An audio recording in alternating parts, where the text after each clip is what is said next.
Você é arquiteto, designer de interiores, está iniciando a sua carreira autônoma. Já pensou em ter um roteiro no qual se sentisse seguro para se apresentar junto ao cliente, apresentar as suas ideias, desde o primeiro contato, seja através de indicação, seja através das redes sociais, a partir daí a apresentação de uma proposta, a apresentação do seu projeto, um projeto em que seu cliente também se sentisse confiante de que ele seria implementado. Parece brincadeira, mas eu já atendi clientes que já tinham um projeto feito antigamente, já tinham contratado um outro profissional, mas não sabiam como implementar e ficaram ali como um barquinho à deriva. E aí eu fui contratada e tive que fazer um novo projeto orientando de que forma ele seria executado. Acontece muito esse tipo de coisa. E outras também que eu gostaria de compartilhar com vocês. Meu nome é Marcela, sou arquiteta formada há 12 anos, trabalhando há 8 anos de forma autônoma. E em 2019, eu lecionei no curso presencial, curso técnico de design de interiores aqui na minha cidade. E aí eu pude ter contato com as dúvidas iniciais de quem está iniciando ou pretende iniciar uma carreira nessa área. Me recordei que eu também passei por isso, mas não tinha um curso sobre isso, alguém que me orientasse. Foram tentativas e erros. Algumas coisas eu fui aprendendo que eu poderia prever, outras coisas ainda tenho que lidar, o que a gente chama de imprevistos, realmente eles acontecem, mas tudo fica muito mais simples conforme você consegue antecipar determinadas situações. E é isso que eu vim trazer para vocês. Algumas coisas, como que você pode antecipar e prever, ganhar a confiança dos seus clientes, acelerar o seu crescimento profissional e se sentir seguro no início dessa jornada. Eu tenho certeza que, assim como eu, quando me formei, você já se sente como uma base pronta, se sente preparado para atender seus primeiros clientes, porque você gosta, ou melhor, ama projetar, e é isso que você quer e vai fazer da sua vida. Mas existem algumas informações que você precisa saber para conduzir esse cliente por esse caminho que é totalmente desconhecido para ele. E pior ainda, além de ser desconhecido, envolve um investimento nesse sonho, nessa realização, que é contratar um designer de interiores, um arquiteto de interiores, para implementar aquilo que ele acha ideal para aquele espaço onde ele vai trabalhar, onde ele vai conviver com a família, onde ele vai passar, se não for a maior parte do tempo, os melhores momentos dele. Porque se não fosse um lugar que ele gostasse, com certeza não estaria contratando alguém para cuidar exclusivamente disso, para que saísse tudo perfeito. Então, isso envolve não apenas uma noção de projeto, um bom gosto, envolve custo também. Então, se o seu cliente não sente que você tem essa segurança para apresentar, conduzir ele por esse caminho, ele também vai se sentir inseguro, obviamente, e pode pensar 2 vezes antes de contratar você, ou até mesmo achar que não é o momento dele realizar esse investimento e esperar mais um pouco. Então, em primeiro lugar, cada etapa do seu trabalho tem que ser previsível, tem que ficar clara e apresentada para o seu cliente desde o início.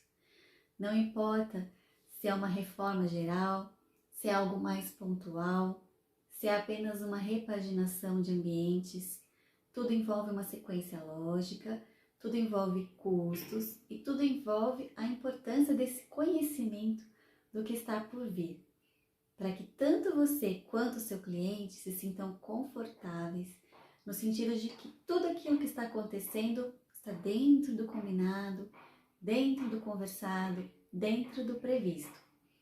Eu me organizo procurando me preparar antecipadamente, me munindo de informações antes de cada etapa que é delimitada por cada reunião junto com o cliente.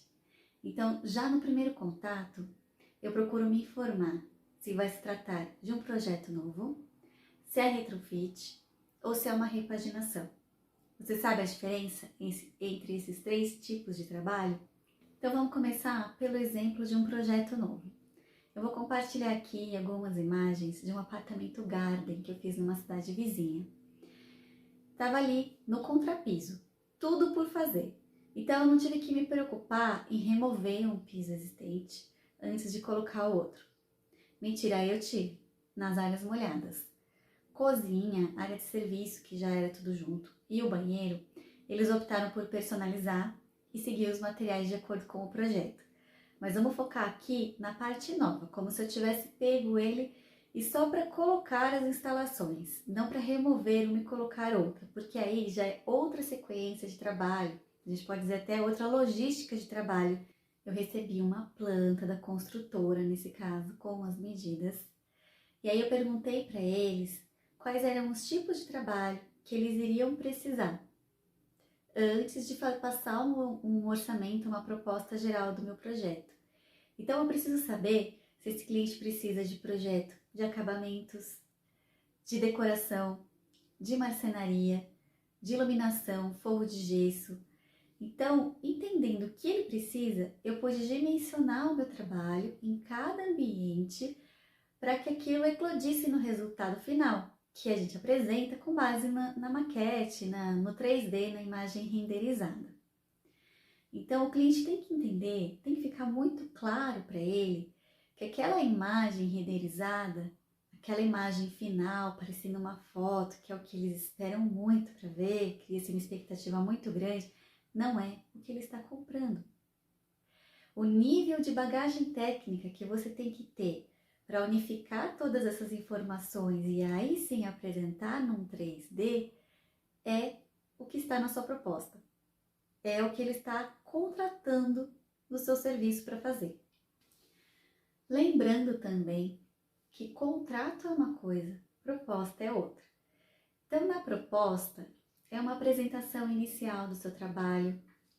Você está, de certa forma, educando, informando o seu cliente sobre como é que você chega no resultado que ele tanto espera. E aí você fragmenta aquilo para que ele entenda que não vai ficar pronto de uma hora para outra, que vai ter muita conversa, né? Depois entender o que ele realmente quer, e aí como vai ter que ser feito um projeto executivo de cada item que foi contratado ali. Então ele vai compreendendo, ele vai conseguindo junto com você dimensionar o seu trabalho do jeitinho que você está explicando para ele que você vai entregar. E aí com base nisso é gerado o valor. E aí sim você pega os documentos do seu cliente, ele faz o contrato com o prazo de entrega de cada etapa, formas de pagamento. Ainda na situação de projeto novo, ainda pode acontecer do cliente te procurar quando a casa ainda vai começar a ser construída, mas ele já tem em mãos o projeto e está procurando um designer de interiores para já deixar pronto todos os ambientes que ele vai querer contratar. Então, nesse caso, quanto antes você passar o seu orçamento e quanto antes esse cliente fechar, maior vai ser a sua chance de sugerir possíveis alterações em alguns detalhes que não interfiram tanto na obra.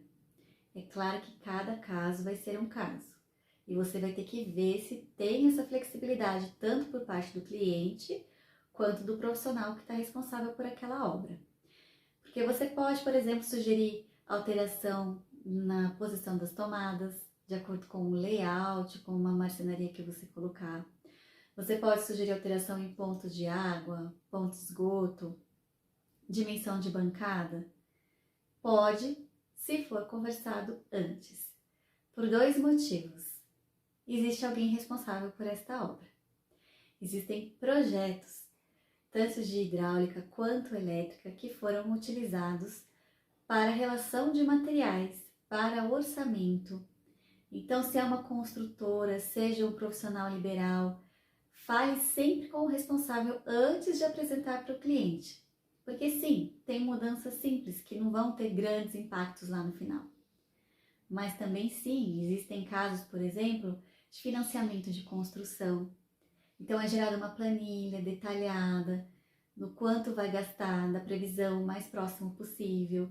E aí esse orçamento que está mais justo, provavelmente, do seu cliente, ele vai ser liberado em cada etapa onde vai um fiscal da Caixa para validar se aquela etapa tá ok com o cronograma, que se pode ser liberada aquela verba. Então, é custo e é prazo. E você não foi contratado para ficar sambando no meio da obra, causando alterações que podem gerar dor de cabeça. Você foi contratado para resolver. Então, se você quiser sugerir qualquer alteração desse tipo, em primeiro lugar, veja exatamente em que etapa está a obra, se informe com o profissional responsável por ela. Porque também existe uma compatibilização de projetos que tem que estar alinhada. Então, existe projeto estrutural, projeto hidráulico, projeto elétrico, os projetos complementares que a gente chama. E tem normalmente alguém que vai cuidar de tudo isso, que vai estar orquestrando o andamento da execução desses projetos. E esse alguém precisa ser informado, obviamente, de alterações que possam gerar custo, que possam gerar alteração de prazo, de cronograma. Então, fica atento com relação a isso, tá? Então, agora vamos passar para o retrofit. Aquela reforma geral, que você chega quebrando tudo. Então, que a sala vira cozinha, cozinha vira quarto, quarto vira garagem. E aí, tem aquele resultado maravilhoso, transformador.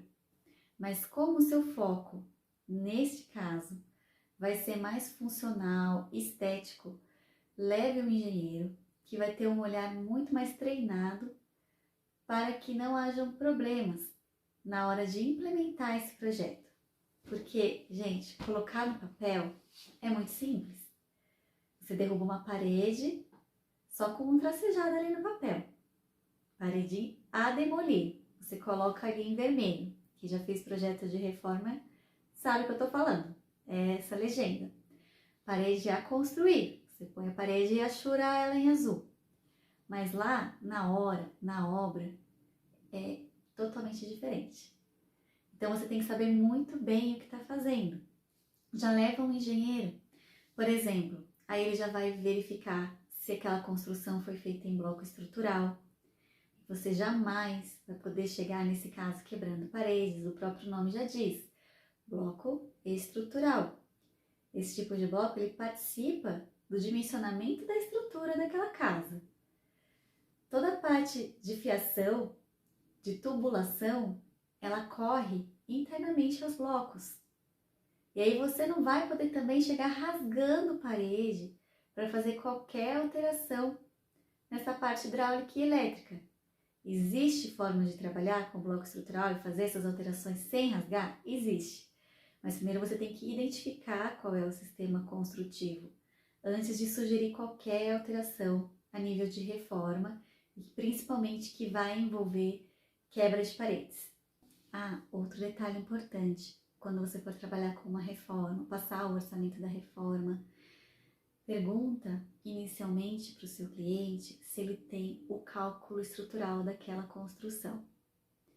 Pode ser que ele tenha guardado, que foi ele mesmo que construiu, pode ser que não, pode ser que essa casa já tenha uma certa idade, que ela já foi comprada pronta e depois de um tempo ele se preparou para fazer a reforma, deixar do jeitinho que queria.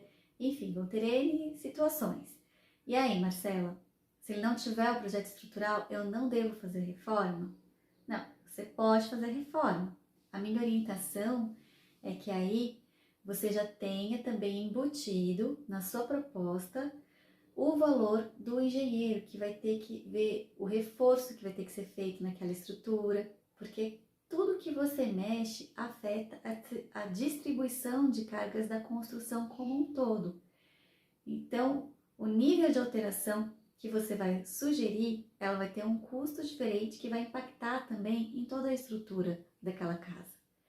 Então, esse preço do engenheiro, ele tem que estar inserido já na sua proposta, o cliente tem que estar informado sobre isso e da importância que é imprescindível, não é opcional, tá?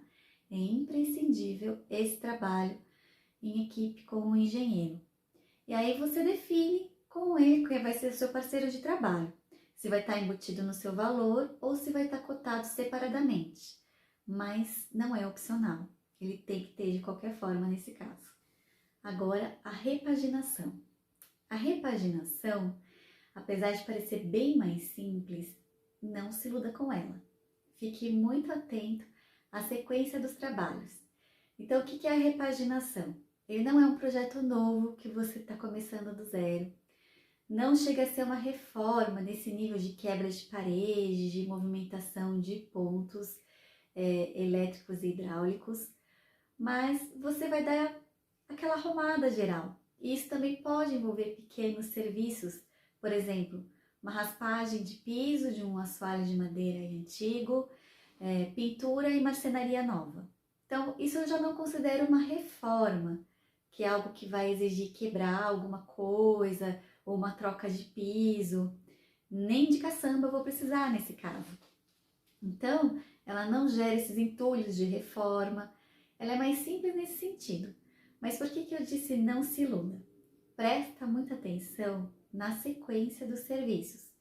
Então, por exemplo, o que eu mencionei aqui, você vai fazer uma raspagem e aí você tem a marcenaria e a pintura. Se você vai lá e já deixa o pintor começar o trabalho dele, porque, sei lá, é o pintor do cliente e ele tá com tempo livre, tá liberado, depois ele já vai pegar esse outro serviço e acontece muito, tô rindo por isso.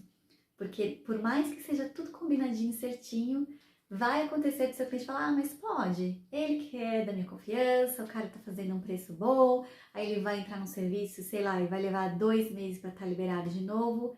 Não pode, tá? Não deixa seu cliente fazer isso, porque aí depois essa conta vai chegar para você. Pensa, tudo pintadinho, aquela pintura maravilhosa, impecável, e aí vai chegar o cara fazer a raspagem. Gente, quem já passou por isso ou já viu isso, sabe do que eu tô falando. Meu Deus, o pó que isso levanta é absurdo. Ele vai impregnar em tudo, ele vai ficar com aquela sujeira, aqueles borrões vai parecer terra vermelha mesmo, na parede, nos móveis, no que for ali. E a pintura vai estar novinha. Ou pense então se já foi instalada até uma marcenaria nova ali. E aí essa poeirinha, ela vai entrar também nas ferragens dos móveis. E aí, se é um armário que tá ali no chão, vai desmontar o armário novinho e montar de novo? Ah, não. Então vai fazer o quê? Uma ilha ali onde está o armário, se um dia ele não estiver mais lá, vai ficar aquele trecho de piso sem ter feito a raspagem? Ai, sem chance. Não precisa, né, gente? Então programa certinho a sequência desses trabalhos, pensa, elabora antes e passa isso para o seu cliente. Que mesmo que ele diga que faz, que dá conta, não precisa do acompanhamento, passa essa relação da sequência do que deve ser feito em cada etapa. Bom, então eu vou parando por aqui, para que esse vídeo não fique muito extenso, que você possa absorver essas informações antes de receber sobre as próximas etapas e que fique claro que tudo isso que eu passei é antes de você enviar a proposta, antes de você enviar o orçamento. Então, você entendendo o seu cliente, porque ele não vai usar esses termos com você. Ah, é um retrofit, é só uma repaginação, um projeto novo, tudo bem. Mas os outros são termos da nossa área. Então, você tem que ir traduzindo para ele, mostrando para ele quais são as alternativas e ele, com base no que o seu cliente expor que ele precisa. E aí sim, você já deixa essa conversa, as expectativas alinhadas com relação ao que ele precisa e ao que você tem condições de entregar para ele. Melhor ainda, nessa proposta, você já consegue ir dimensionando com o tempo a sua carga horária, porque é com base nisso que o profissional autônomo cobra os seus trabalhos. Quanto tempo que ele tem que dedicar para entregar cada tipo de serviço, com base no seu conhecimento técnico. Então, eu paro por aqui, espero que tenha ajudado e eu vou estar trazendo as informações da continuidade desse atendimento. Até mais!